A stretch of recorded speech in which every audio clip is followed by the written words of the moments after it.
Afternoon बच्चों कक्षा 5 में आज हम पढ़ेंगे काव्य 8 जिसका नाम है एक था हाथी बड़ा घमंडी, जिसके कवि हैं प्रेम किशोर पटाखा। ठीक है, पटाखा उनका उपनाम, उनका नाम है प्रेम किशोर। ठीक है, चलो काव्य को पढ़ेंगे और हम समझेंगे।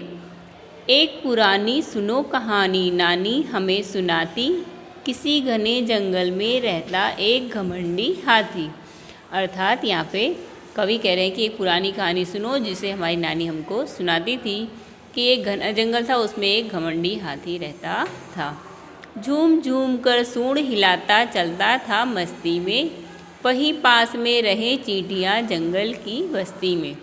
वो जो घमंडी हाथी था कैसे चलता था? झूम झूम कर चलता था और अपनी मस्ती में ही रहता था, और वहीं पास ही चींटियाँ रहती थी, यानी चींटियाँ अपनी बिल में रहती थी, जंगल की जो बस्ती थी उसी में। उनके छोटे छोटे घर थे हाथी देख न पाता, पैरों तले कुचर कर चलता हाथी सूंड हिलाता। यानी हाथी इतना घमंडी था कि आगे पीछे ऊपर नीचे कुछ देखता ही नहीं था। और चींटियों के जो छोटे छोटे घर थे उनको अपने पैरों से दबाते हुए कुचलता हुआ चला जाता था, अपने सूंड को हिलाता हुआ।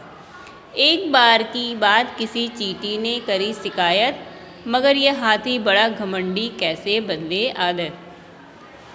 एक बार किसी चींटी ने शिकायत की, भाई हाथी तुम जाते हो तो हमारे घरों को कुचल देते हो, लेकिन हाथी ने उसकी कोई बात नहीं सुनी। हाथी जरा अकड़कर बोला मत कर बढ़ चढ़ बात। यानी हाथी चींटी से चिल्लाकर कहता है कि तू बहुत बढ़ चढ़ कर बात मत कर, मेरी दुम के बाल बराबर नहीं तेरी औकात। यानी मेरी दुम यानी पूँछ, मेरे पूँछ के जो बाल है उसके बराबर भी तू नहीं है। इतना कहकर उस हाथी ने फूंक जोर से मारी, उसी फूंक के साथ हवा में चींटी उड़ी बेचारी। यानी हाथी तो बहुत बड़ा था, उसने जोर से फूंक मारी तो चींटी तो बिल्कुल छोटी सी होती है, तो वो दूर हवा में उड़ गई। गिरते पड़ते और लुढ़कते गई फूल के पास, कभी यहाँ तक भी आ पाती नहीं उसे था विश्वास। यानी गिरते पड़ते लुढ़कते हुए हाथी की फूंक के कारण कहाँ पहुँच गई? फूल के पास। उसे कभी विश्वास नहीं था कि कभी वो फूल के पास भी पहुँच पाएगी, लेकिन हाथी ने इतनी ज़ोर से फूंक मारी कि वो जाके फूल के पास पहुँच गई। खुश होकर के चींटी बोली बड़ा किया उपकार, रंग बिरंगे इन फूलों से सचमुच मुझको प्यार। यानी चींटी तो बहुत खुश हो गई कि भाई हाथी ने मुझ पर बड़ा उपकार किया है, ये रंग बिरंगे फूलों से तो मुझे भी बहुत प्यार है, मैं आज इनके पास पहुँच गई हैं। इतना सुनते ही हाथी ने तोड़ फोड़ कर डाली, गुस्से में आप पेड़ उखाड़ा तोड़ी डाली। यह सुनते ही हाथी को और गुस्सा आ गया कि मैंने तो इसे फूंक मार के उड़ा दिया है, और ये बोलती है कि सचमुच तुमने मुझ पर उपकार किया है। तो उसने क्या किया? डाली को, पेड़ों की जो डाली उसे तोड़ फोड़ डाली, पेड़ उखाड़ डाला। इस तरह से उसने अपना गुस्सा जताया। दूर डाल पर बैठी चिड़िया गाती नया तराना, पंखों से भर गई उमंगे अंबर तक उड़ जाना। दूर डाली पर बैठी हुई चिड़िया नया तराना गा रही थी, पंखों में उमंग भरी हुई थी, उसे अंबर तक यानी आसमान तक उड़ना था।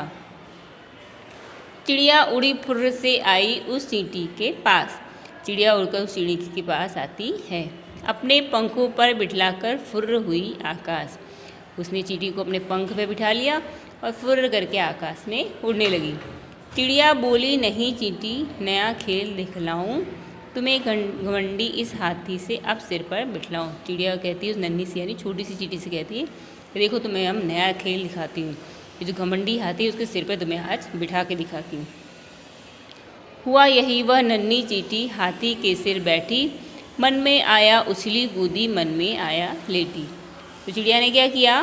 चींटी को ले गई और हाथी के सिर पर बिठा दिया, और वह भी चींटी को बहुत मजा आया, हाथी के सिर पर बैठी, लेटी, कूदी, उछली, उसके सिर पर खूब कूदी, खूब मजा आया उसे।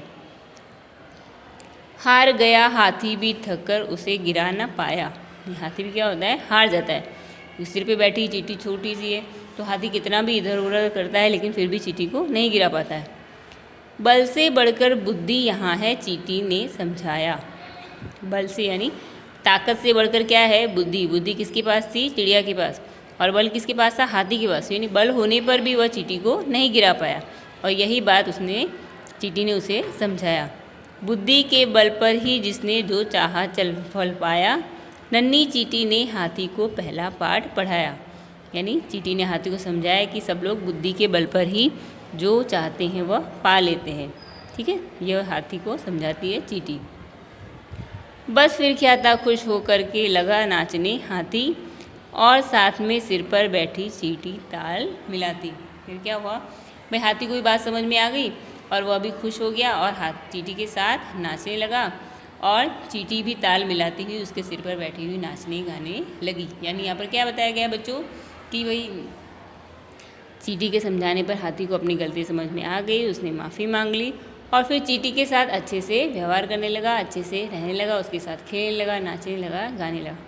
तो इस काव्य से बच्चों हमें यह सीख मिलती है कि कोई भी व्यक्ति छोटा हो या बड़ा हो, उससे कोई फ़र्क नहीं पड़ता है। हमें सबका मान सम्मान करना चाहिए, सबकी ताकत के विषय में हमें ज्ञान होना चाहिए। देखो चींटी कितनी छोटी थी, फिर भी चिड़िया के साथ होकर वह हाथी के सिर पर बैठी। तो हमें कभी भी अपने बल का अभिमान नहीं करना चाहिए, ठीक है।